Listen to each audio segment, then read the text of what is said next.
Hi guys. Mainit. Tuturuan ko kayo paano magluto ng hipon. May butter? Wala. Sabi mo may butter sa rep. May Ito guys. butter ka rin. Tignan natin yung butter sa rep. Tignan. Ano ito eh?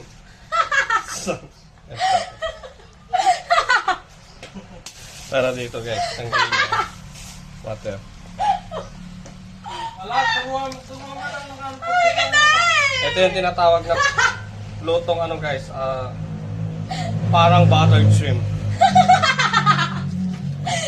Taste of butter. A little bit of butter. Sabi ng kapatid ko, daanin na lang daw sa Himalayan salt. Sa Siam. Himalayan. Kahit lang pera yun. Kahit lang pera yung mga nasa. Yung pambili sana ng butter, dito na lang namin binili guys. Mahal ito eh. Magkano to?